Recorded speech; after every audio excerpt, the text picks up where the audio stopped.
Hello, everybody, and welcome back to the Her Story TV and the Her Story podcast. This is Gertrude Matcha here in beautiful Melbourne, Australia. And today I am graced with the presence of yet another fascinating entrepreneur and businessman. Welcome, welcome, welcome to our tribe. Please tell everybody your full name, where you're based, how old you are, and share your story with us today.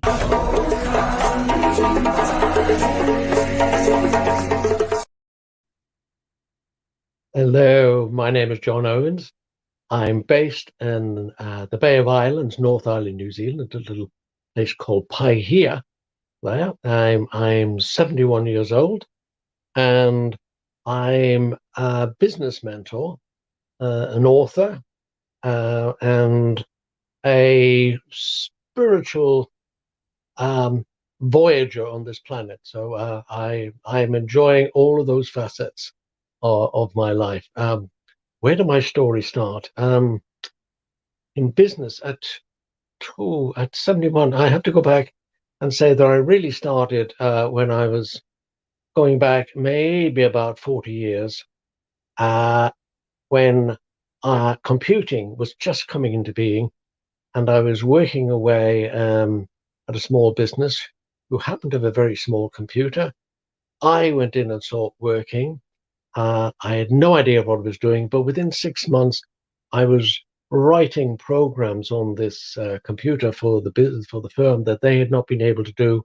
The boss had been trying to do it for 5 years, and I thought, maybe I've got something here. And after about a year of doing that, I started working part-time for other people, doing computer programming in the evening after I'd finished my work for my full-time employers. And in that part-time working, I started to make more money than I was making in my full-time employment. And I thought, this is it. I'm going to go freelance. So that was the start of my entrepreneurial journey. And I managed to, at that time, I was based in South Wales in the United Kingdom, and was traveling all around little businesses in South Wales, helping them to computerize, helping them to simplify, helping them to streamline.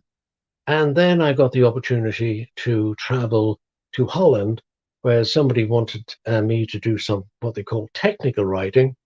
And I got involved with a big oil and gas company, and met an amazing chap called Nicholas Hahn from Canada, who together, he and I modeled the whole of this oil and gas company in the Netherlands called NAM, N-A-M. And that model, which we did 40 years ago, then went on to become the standard model for all of Shell Oil's gas and oil companies around the world. And the thing about that is that it was immensely simple. We actually talked to, I think it must have been about 200 people, and we actually managed to simplify everything. And I found through going through this process, the power of simplicity. By simplifying, instead of looking, everybody in the oil and gas company were looking for all the complexity. They're always telling us, oh, this is a very complicated field. This is very complex. And yes, there are complicated things, but most of the complication was coming from the way people were doing things. And through this process, we were able to simplify and bring that immense simplicity and the power of that simplicity.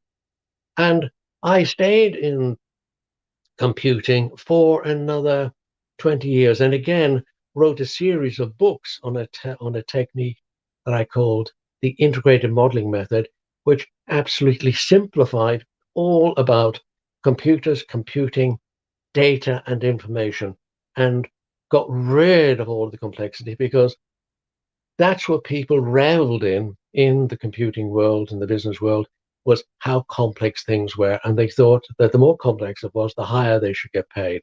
They were afraid to see that really the job of any leader and any good business person, any good manager, is to find the underlying simplicity.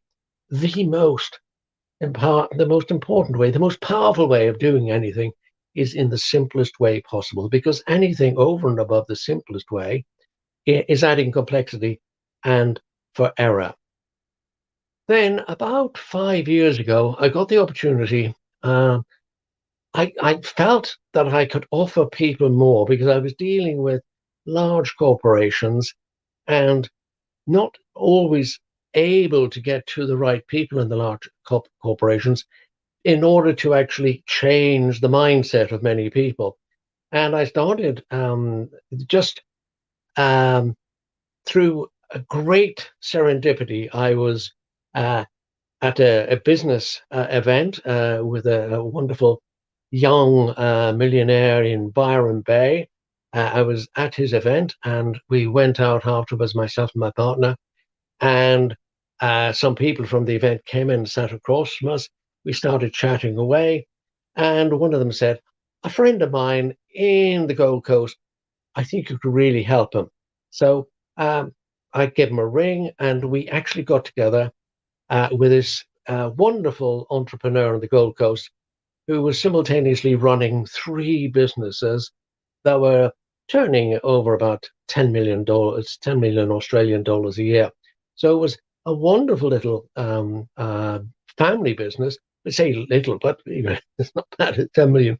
But it was complex, and we were able to work with them and get to dial into what their values were, what they wanted, and more than just we want more money.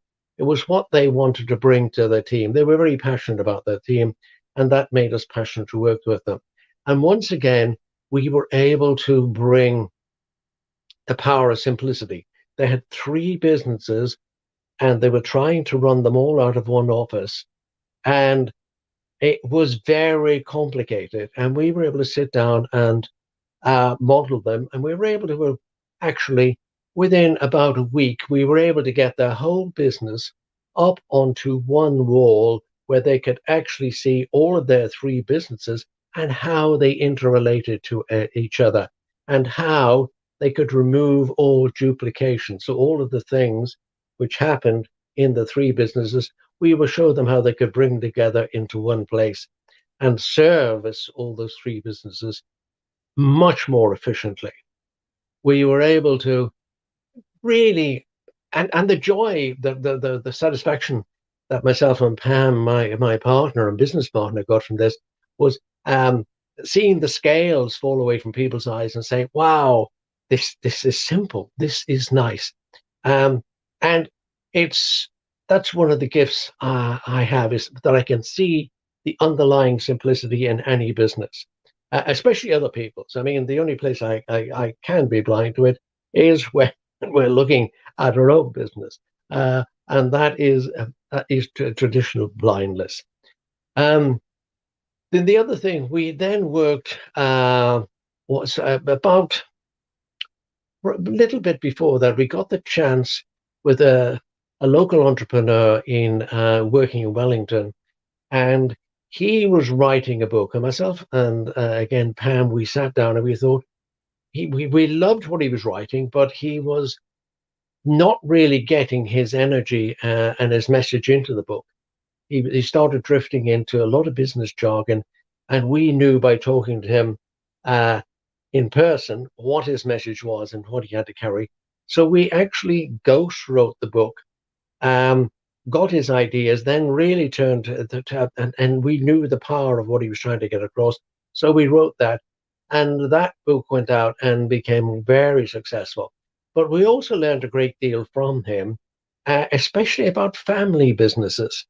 One of his favorite sayings was, "There's no such thing as a husband and wife in business." And what he made, when I first said this, I posted it on LinkedIn a few years ago, and many wives especially got on there and said, "How dare you say that? Is me and my husband, we have been in business for so many years, and we are definitely, there are husbands and wife in business." What he meant was, by that saying, and what I meant when I was putting it in LinkedIn, was that is not your role in the business. In the family, the role is husband, the role is wife. The role may be mother, there may be father. But in business, there's no such thing as husband, wife, or mother or father, or son or daughter. In businesses, everybody must have a business role. And this also means that the head of the household may not necessarily be the best head of the business. I've seen this in many places where, in fact, say the father, for example, and it can tend to be the father who thinks that if they're going to go into business, sees himself as the head of the household, he then should be the head of the business. And he could be that he is in fact a fantastic cook, a fantastic baker. They want to open the business baking, cooking. But really, he is best placed in the kitchen, doing what he's really, really good at. And the business itself could often be better managed by his wife, who's much better business acumen and business skills, because that's what the business is about, is his cooking, baking skills. And the sons and daughters can quite often have such good business skills in sales, marketing, etc., that they, in fact, if they had a business hierarchy, would be up there at the same level as the parent. So there's no such thing as a husband and wife in business, or mother and father. There are professional business people, and the relationships in business are professional relationships. Yes, a good, healthy family relationship, if it exists, can add to that, but it should not be there instead of that. So that was the next thing we were able to bring to people. And over the past 5 years in mentoring people in one-to-one businesses has been really able to help them to connect with their passion and realize that one of the most important things to be doing in business is working at something they're passionate about. Because then I know for myself, when I'm working at something I'm passionate about, I become truly authentic because I can connect with it. I don't have to then play the role of somebody who's very interested, very good, and an expert in an area, which I have been in many areas where I really have done, and as I say, written books, etc. But I was good at it, but I wasn't passionate about it. Now, what I'm passionate about is sharing my knowledge and the things I've learned with other people. And all of the things I've learned have come from other amazing people. I've been just given my gift, I suppose, in a way, is identifying all these things and bringing them together. I've been able to, yes, bringing all from all different sorts of backgrounds, different types of businesses, to actually bring them together into a unified, simple, powerful way of doing things. And by bringing that simplicity, I've been able to free people up so that they can now concentrate on the creativity, which is the creativity and their passion. And that's where they really soar. So I love seeing it as being that means of liberating and setting free. So whenever we get to family business, initially they think that structure is like a straitjacket, and structure is far from it. Structure is like the skeleton of our bodies. It's there to support it, But our bodies are much more than the structure. The structure enables our bodies to operate much more effectively. It enables us to do all the things we would love to do, all the things we're capable of doing. And the structure makes it simple so we don't waste all that time in wasted effort and stress. Because when things are not done in the easiest possible way, it means they're being done in a way that is harder than is necessary. That brings wasted time, wasted money, wasted opportunity, wasted energy, and wasted spirit. So you look for that simplicity. That's what. So that's my passion now, is bringing that simplicity. And at the moment, I'm in the process of getting all of the books that I wrote about these business modeling methods. up and published in Kindle, in both ebook and printed format. So they're now going to be available where people can pick them up, read them online, or have them as a collection. They're coming out as a series of 7 over the next couple of months. We'll have 7, a box set of 7 that'll complete the whole of this simple but powerful processing, business process and business system. So there we are. And I hope that told you something about me. What an incredible journey you've been on, John. One of the things that strikes me the most is how you describe yourself as a spiritual voyager. Never heard anyone in business express things in this way. How so are you a spiritual voyager? Describe that to me. I do believe that I'm a spiritual being in human form.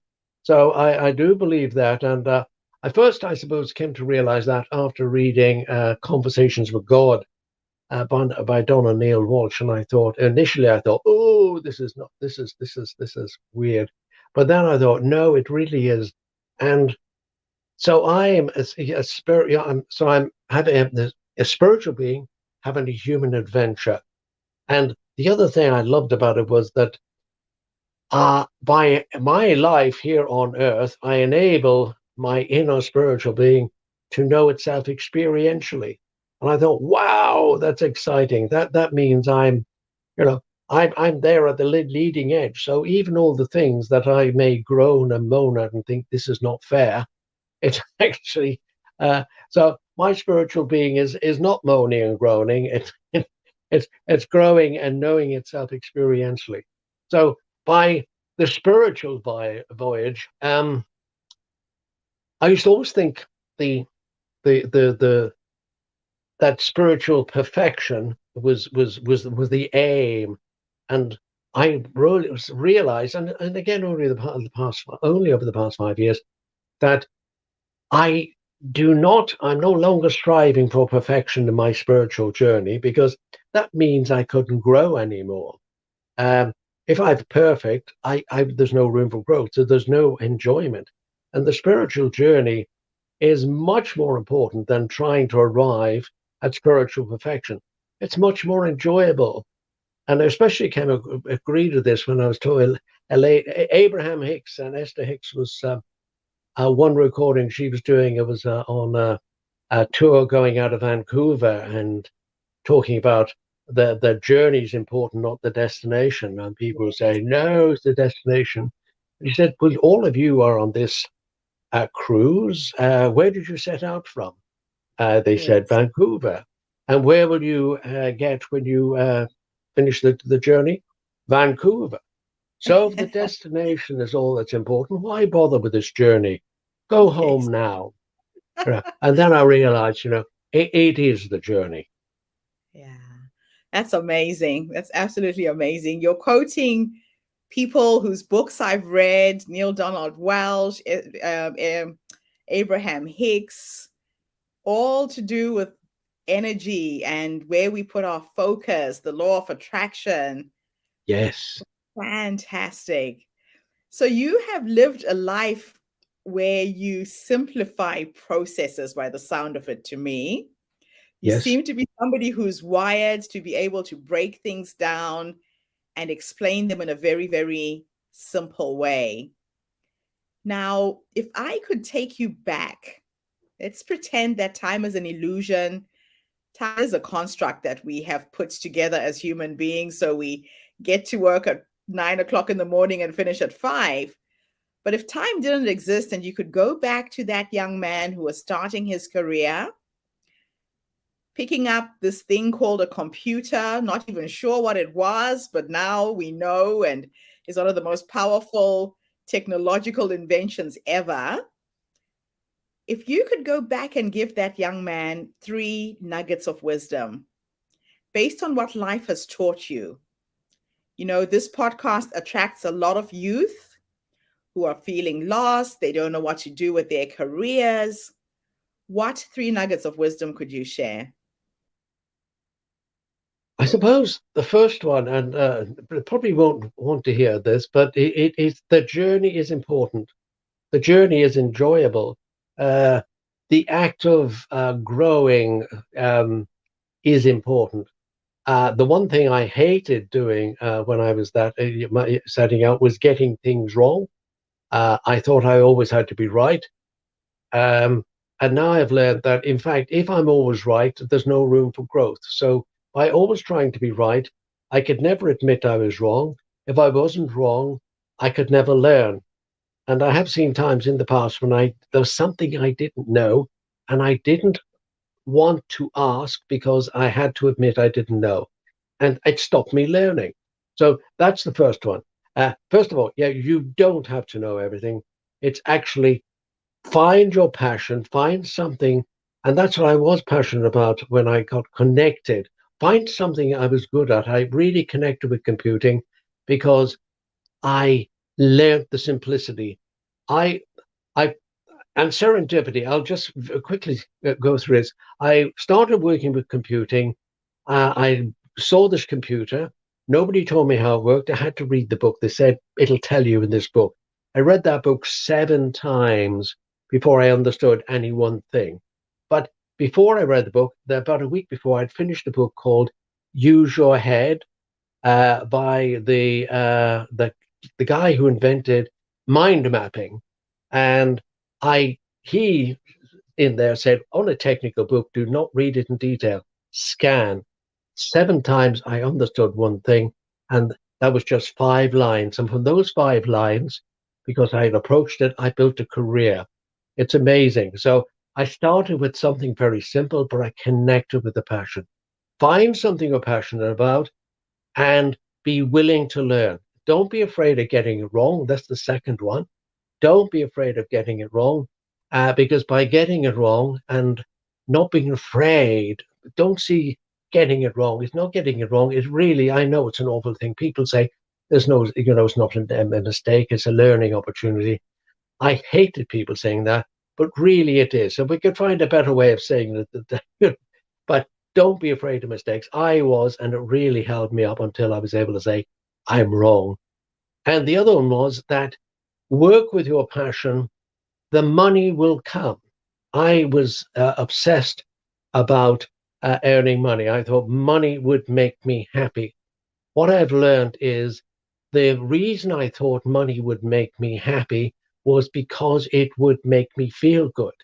So what I really wanted was to be able to feel good, to be able to feel secure. Uh, and I can do that now. About 20 years ago, I was earning the most money I'd ever earned, and I was feeling the most insecure I'd ever felt. I actually bought a big house. I furnished it. I decorated. And then I had burglar alarms everywhere because I became so obsessed that people were going to come and take it away from me. So having all the money did not make me feel good. It actually made me feel nervous because now I had more to learn, more to lose. So what I was looking for money was feeling good. Now I realize that's an inside job. Is money nice? Of course it's nice. But now I find the money comes when I'm feeling good. It's contradictory, is to say, show me the money and then I'll feel good. But actually, if I can't feel good, I don't get the money because what I'm putting out there is not a wealth. It's a lack. It's a want, and and even now I have to remind myself of this because I can get into that lack and thinking, oh, yeah, if only I had this or that. So there. I don't know if there's just 3 or more, but that's the thing I would say. You know, find something you're passionate at. Do that. Find something you're good at. Don't be afraid of making mistakes. And the money, if you're working in your passion, you're good at something, the money will come. Fantastic. Now, let me teleport you into the future with my last question, or second to last. If, again, time was an illusion, you're now 100 years old, You're sitting in your rocking chair, surrounded by your children, your dogs, your cats, and you're reflecting back on your life. If I could take you to the future and you could have a conversation with 100-year-old you, based on how you're living your life right now, what would you say to him? I would say it's been an adventure, and I wouldn't say it's been an adventure. I would say it is still an adventure, because being 100 is achieving something, and I plan. I think I plan but my feeling is I'm at least 104. I want to live to at least 104, and I still want to be doing things then. And I don't mean sort of rushing about doing things. Yeah, it's not about the doing. It's not about the doing, because we are called human beings. It's about the being. We're not called human doings. So it's about the being. And in that, I am doing things now, but I am being me. That's the important thing. The things I'm doing now allow me to be the authentic me, and that's really good. So it's all about the being. But the problem is in life and in business and the Western culture, it's all about doing, and we put up monuments to people who do things, and we put up monuments to people who do the hardest things or do things the hardest way. You know, uh, it's really, I would say it's all about going with the flow. And from now to the 100, my ambition now is to learn to go with the flow, to trust my instincts. Uh, and it doesn't mean sitting and fading away, far from it. You know, I fill my days with things I'm passionate about. I connect with things. I want to bring more of me and connect with more of people, and get more and more productive, but productive with a passion. So is that at 100, I'm still looking forward and thinking, well, maybe we could have another 30 years. And with science being what it is, I think that's very, very possible, John. It's just Yeah. very possible. Yeah. I think it is. So, We are a good pharmacopoeia inside us. So, you know, I'll get my body to generate all those magical elixirs I need. oh, I love it. So, if I have left anything out, what should I have asked you and I didn't? I think no, I think you've answered. I love the approach, and I really feel that you've helped me to actually be able to go nicely through that journey. And yes, we the process that you have here is quite amazing. It allowed me to connect with my passion and hopefully convey that passion. And I hope if there is people out there that can pick up anything I've said, pick up those gems, um, take away the things you like, leave the rest behind, and don't just listen to me, because there are lots of other people who will say things in ways that might resonate more with you. But pick them up, and it's like going along and picking up diamonds on the beach. They may, people just think they're seashells. They're not. They're amazing gems, and the beaches, pick them up. It's quite amazing, and even a walk on the beach can be amazing adventure. Oh, I love that. So, John, how can people get hold of you? What is the best place to find you? Is it on LinkedIn? Do you have a website? Yeah, I have a website. It's called Kiwi, KIWI hyphen, that's a middle dash, dreams, like I dream at night, .co.nz. And of course, I am on LinkedIn, and I would love to connect with people on LinkedIn. Okay, so let me share your website at the bottom of the screen. Have I got it right? You have Kiwi indeed. Dreams. Awesome. John, thank you so much for this interview. Thank you for the inspiration today. And thank you to everybody who's tuned in.